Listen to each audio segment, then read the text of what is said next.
Good morning, or depending when you're watching this, good afternoon, good evening, or good night. My name is Ross, and I was always told I had a voice radio. So today, I am showing you a new Sableye card. And you know what, ladies and gentlemen? Not to blow my own horn too much, but I totally called this. Now, to be fair, it wasn't the most difficult call ever. We did see the box from Champion Road. We did see that it was using the artwork of the Sableye from EX Crystal Guardians, so I told you we were getting a reprint of it. I'll pop a link to that video in the description, but the point is, I called it, ladies and gentlemen. I called it. Go me, whoop whoop, etc. Now, with the vanity out of the way, let's have a look at a bit of the old Sableye, and I should mention that our translation, as has become a little bit of a tradition, is coming from David Hochmann, the lovely RappelmannTCG himself. And it's got 70 HP, which is kind of low, but then again, maybe we get a reprint of Level Ball, or maybe you're in Expanded and you can use Level Ball. Either way, could be a little bit worse. Now, it doesn't have any weakness, doesn't have any resistance, because it is Sableye, and that's basically how Sableye works. And it's got a retreat cost of 1, which is fairly handy, given that the attack, the only attack here, is for a single energy. Now, it is a darkness Pokemon, which means I suppose you can use either Devoured Field or Reverse Valley to do a bunch of extra damage here if you feel so inclined. And technically you are hitting weakness against things like Banette GX that we talked about a little bit earlier. And Sableye does basically exactly what we thought that it would. It is basically a reprint of the Sableye from EX Crystal Guardians, and I am a big fan of the ability here. The ability here says that once during your turn, you may look at the top card of your deck, and you can either put it back on top of your deck, or you can discard it. That's what it does. And that's awesome, ladies and gentlemen. And I'm going to give you a bunch of reasons why it's awesome and a bunch of uses you could make of it. I am in no way, shape or form implying that these are the only ways in which it is awesome and the only uses for it, but it is at least enough to get started.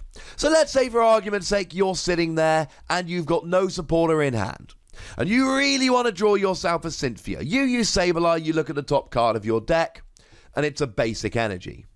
You don't want to draw a basic energy. In fact, you've got plenty of energy in hand. You just discard it. You were in a position where you knew that next turn you were drawing nothing good and you were potentially in a bunch of trouble.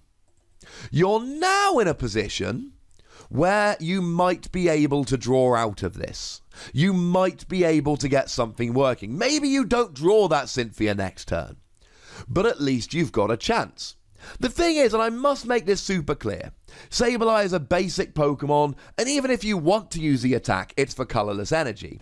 That makes it an immensely techable Pokemon, which means you don't have to worry about what deck you put it in. So let's say you're playing it in a water deck, and you really want to make use of Aqua Patch. You want to be accelerating water energy from your discard pile to one of your benched Pokemon. This is a way of putting water energy in the discard. Now, if you look at the top card of your deck and it ends up being a rare candy, in this example I'm playing an Empoleon deck, because even though it's not actually as good as I want it to be, I love me some Empoleon, you don't discard it, you draw it. But at least then, you've given yourself a chance. And if it is a water energy, you discard it. Maybe you've got a Professor Sycamore in hand, and you've got 3 rare candy, and you really don't want to discard the rare candy, but you've got to. Otherwise, you know what? You are going to end up losing the game.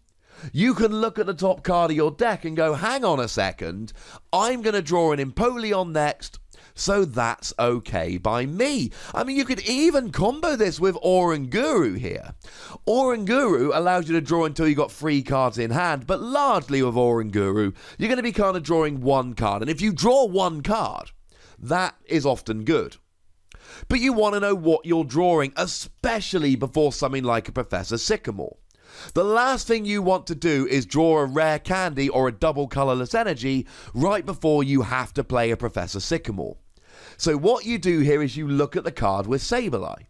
If you like it, you put it back on top of your deck and draw it with Oranguru. If you don't want to draw it now, you just play the Sycamore. Maybe you get down to 2 cards in hand and use Oranguru afterwards. Maybe you don't. But it's a way of checking the top card of your deck before you draw it. Probably my favourite use for this card is with Vespiquen. And if I'm in the expanded format playing Vespiquen, this immediately goes into my deck, maybe even as a 2-of. Vespiquen, and Flareon does the same thing, so you could call it a Flareon deck as well. And I do love Flareon. Flareon was my boy at the ECC 2014. 5th place, buddy. 5th place. Wish I wasn't so tired. Wish I didn't misplay out of top 8. When top 4 was an auto win. I should make a video about that one day, but today is not that day, ladies and gentlemen. You do 20 damage plus 10 damage for each Pokemon in your discard pile. So every Sableye you pop on your bench gives you 1 more Pokemon in the discard pile as long as you got a Pokemon on top of your deck. But if you draw that card, or I should say look at that card because you're not drawing it, and it's a double colorless energy, you put it back on top of your deck and forget about it. You don't worry about it, ladies and gentlemen.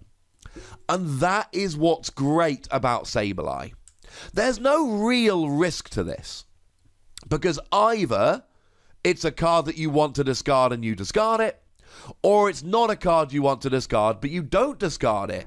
Actually, going into the expanded format, there's another great use for this. Let's say you've drawn a Versus Seeker to begin your game, but you haven't drawn yourself any kind of supporter. That's really annoying, because Versus Seeker can only be used to grab a supporter out of your discard. Doesn't get you any kind of supporter out of your deck. Gosh darn it, that's annoying. So you use Sableye here. Remembering in the expanded format, it can be grabbed with a level ball. And then maybe you get lucky. Maybe the top card of your deck is a supporter, so you discard it Versus Seeker and use it now. And please believe me, right, when I say I am only scratching the surface of the usefulness of this ability. This ability keeps going. This is a wonderful, wonderful ability that has so many uses, and I love it. But there is an attack here as well, so we should have a bit of a gander. It's an attack we've seen a few times before. Heck, it's the same attack we've got on the Uxie that is going to be coming in Forbidden Light this weekend. Though Uxie does 30 damage and this only does 10. Choose one of your opponent's attacks. That Pokemon cannot use a chosen attack during their next turn. And actually, once again, we're in a format where this could be pretty good. Zoroark only ever uses Riotous Beating. You get rid of it. Buzzwole. Okay, it's got better attacks, but if it's got 1 energy and it's in the active and you turn off Jet Punch, it's going to be a couple turns before they can use Knuckle Impact or Absorption. The problem is there's a lot of ways to get around this. You've got Floatstone to just retreat. You've got Guzma to switch out the active. You've got Ace Roller to pick a Pokemon up. And if you get out the active, even if you then put that same Pokemon in the active, then this doesn't work anymore. This attack, which I'm going to go ahead and assume is called Disable because it was on the old Sableye, has essentially just done 10 damage. But what this does is it buys you a turn.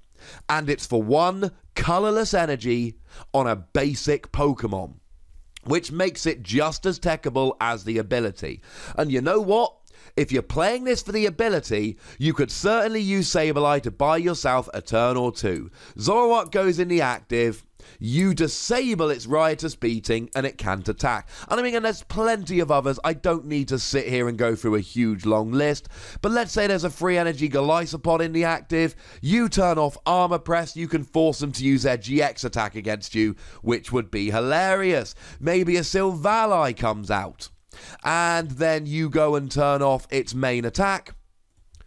Can't do 120, so it can either GX attack, or it can't KO you because Turbo Drive is off the table. I'm not going to sit here and keep repeating different examples of Pokemon that have 1 good move, but there are many, and I've given you a bunch of examples already. There are many Pokemon in the format at the moment that have 1 good move.